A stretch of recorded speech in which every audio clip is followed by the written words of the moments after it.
Goeiedag, ek groet jou in die kosbare naam van Jesus Christus. Jakobus 3 vers 2 sê, want ons almal struikel dikwels. As iemand in woorde nie struikel nie, is hy 'n volmaakte man, in staat om ook die hele liggaam in toom te hou. Wees versigtig wanneer jy te doen het met iemand wat kinderstories versprei. Hoekom? Want as daardie persoon met jou oor iemand anders praat, sal hulle met iemand anders oor jou ook praat. Die Bybel waarsku ons teen 3 soorte tonge. Die eerste tong is 'n hastige tong. Spreuke 29 vers 20 sê, het jy 'n man gesien wat hastig is in sy woorde? Vir 'n dwaas is daar meer hoop as vir hom.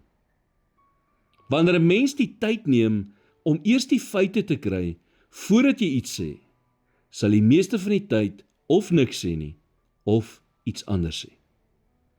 Onthou jy vir Hanna, wat so passievol gebid het vir 'n kind, dat die priester Eli gedink het, sy was dronk? Of, toe die disippels Jesus op die see van Galilea na hulle toe sien aanloop het hulle gedink, hy was 'n spook. Baie keer sê ons iets, nog voordat ons die feite het, of regtig weet wat aangaan. Daarom, dink eers, of nog beter, bid eers, voordat jy tot gevolgtrekking spring. Die tweede tipe tong is 'n vleiende tong. Psalm 5 vers 10 sê, want in hulle mond is niks betroubaars nie. Hulle binneste bring onheil. Hulle keel is 'n oop graf. Hulle maak hul tong glad. Wees iemand wat sê wat jy bedoel en wat bedoel wat jy sê. Wees opreg. Moet nooit mense manipuleer deur dit wat jy sê vir jou eie gewin nie. Wees eerlik met hulle. Die derde tipe tong is 'n veroordelende tong. Jesus sê Matteus 7 vers 1 en 2, moenie oordeel nie, sodat julle nie geoordeel word nie. Want met die oordeel waarmee julle oordeel, sal julle geoordeel word. En met die maat waarmee julle meet, sal weer vir julle gemeet word.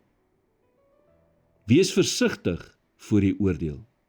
Want as jy lank genoeg leef, sal jy skuldig wees aan baie van dieselfde dinge wat jy ander oordeel. Die waarheid is, hoe jy met ander mense omgaan, bepaal hoe God met jou omgaan. Here, vergewe my vir elke keer wat ek U en diegene wat U geskep het, met my woorde oneer aangedoen het. Help my om my mond te gebruik om te seën en nie te vervloek nie. Mag my mond en woorde gevul wees met getuienisse, genade en deernis. In Jesus naam bid ek dit. Amen.